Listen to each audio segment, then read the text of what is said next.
வணக்கம் மாணவர்களே, இன்றைய பதிவில் தரமேழு சைவநெறி பாடப்புத்தகத்தின் 2ஆம் பாடமாகிய பாடசாலையில் சைவம் என்ற பாடத்தை நாங்கள் பார்ப்போம். மாணவர்களை நல்ல உளப்பாங்குடன் வளர்க்கும் முகமாக நாயன்மார்கள், சமய பெரியார்களின் திருவுருவப் படங்கள், நீதி கருத்துக்கள் நிறைந்த வாக்கியங்கள், கருத்துரைகளுடன் கூடிய திருக்குறள்கள் போன்றவற்றை வகுப்பறையில் காட்சிப்படுத்துதல் உத்தமமானதாகும். கரும்பலகைகளில் தினசரி ஒரு திருக்குறளை எழுதுதல் சாலச் சிறந்ததொன்றாகும்.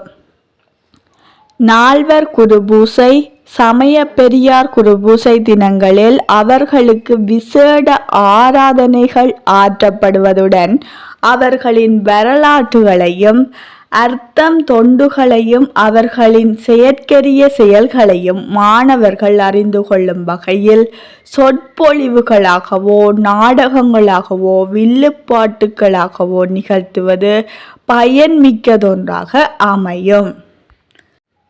நவராத்திரி விரதத்தின் போது விசேட வழிபாடுகளில் கொலு வைத்தல் என்பன இடம்பெறும்.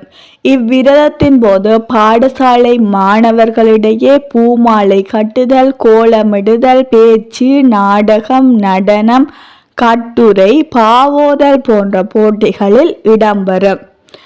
இப்போட்டிகளை நிகழ்த்துவதன் மூலம் எமது சமய பாரம்பரியங்களையும் விழுமியங்களையும் மாணவர்களிடையே விருத்தி செய்ய முடியும். நவராத்திரி விரதத்தின் 10ஆம் நாளாகிய விஜயதசமி அன்று ஏடு தொடக்குதல் நிகழ்வு இடம்பெறும். அன்றைய தினம் புதிதாக கலைகளை கற்க உகந்த நாளாக கொள்ளப்படுகின்றது. இவ்வகையில் நவராத்திரி காலம் மாணவர்களிடையே இறை பக்தியையும் கலைகளையும் வளர்க்க பெரிதும் உதவுகின்றது. பாடசாலை நிறைவரும் வேளையில் மாணவர்கள் வகுப்பறைகளில் அமைதியாக எழுந்து நின்று பயபக்தியுடன் திருமுறைகளை ஓத வேண்டும். இதன் பின்னர் ஒருவர் பின் ஒருவராக வரிசையாக அமைதியுடன் வகுப்பறைகளில் இருந்து வெளியே செல்ல வேண்டும். இவ்விதம் நல்ல பண்புள்ளவர்களாகவும் நல்லொழுக்கம் மிக்கவர்களாகவும் திகழ மாணவர்கள் திட சங்கற்பம் பூண வேண்டும். மனிதன் வையத்துள் வாழ்வாங்கு வாழ வழி சமைத்து கொடுப்பது சமயமாகும். சமயம் என்பது மனித வாழ்வினை நெறிப்படுத்தி அழைத்து செல்லும் உன்னதமான பாதையாகும். இத்தகைய சிறந்த நற்பண்புள்ள மனிதர்களை தோற்றுவிக்கும் நிலையங்களாக திகழ்பவையே பாடசாலைகளாகும். எனவே பாடசாலையில் சமய ஒழுக்கங்களும் சமய பாரம்பரியங்களும் முக்கியத்துவம் பெற்று விளங்குகின்றன.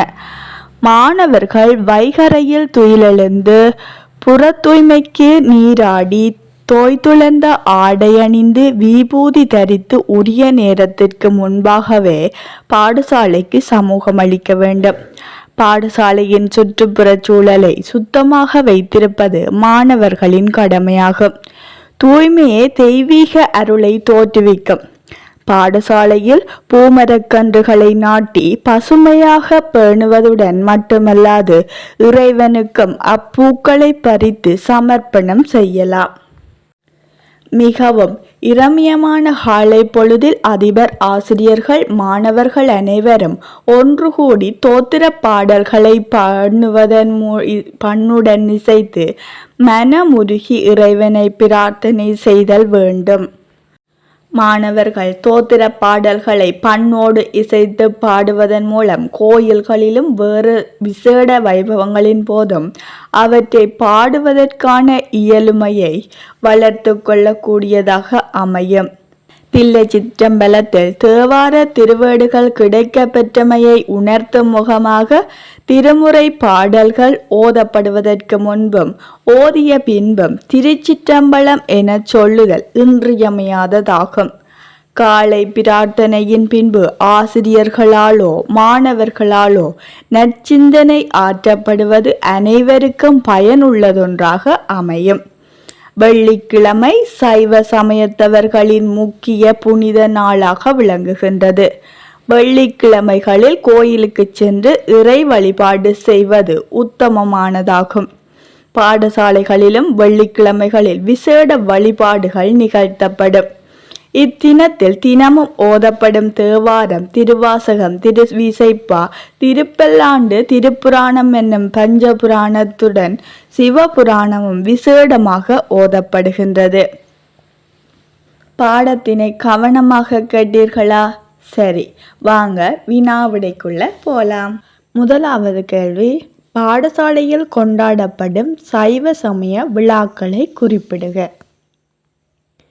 விடை: நவராத்திரி, நால்வர் குருபூசை, சமய பெரியார் குருபூசை தினங்கள், ஏடு தொடக்குதல்.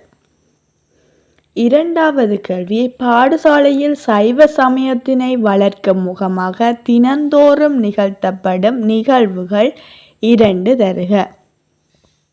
விடை: பஞ்சபுராணம் ஓதுதல், நாயன்மார்களினதும் சமய பெரியார்களினதும் திருவுருவப் படங்கள், நீதி கருத்துக்கள் நிறைந்த வாக்கியங்கள், கருத்துக்களுடன் கூடிய திருக்குறள் போன்றவற்றை வகுப்பறையில் காட்சிப்படுத்துதல், கரும்பலகையில் தினசரி ஒரு குறளையாவது எழுதி வைத்தல்.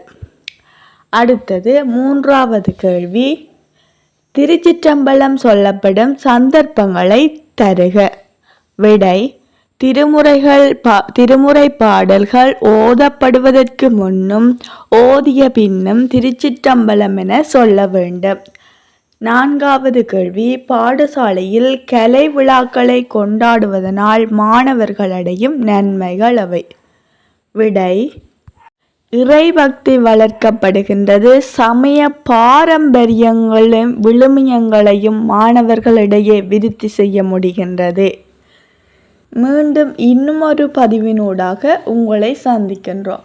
நன்றி, வணக்கம்.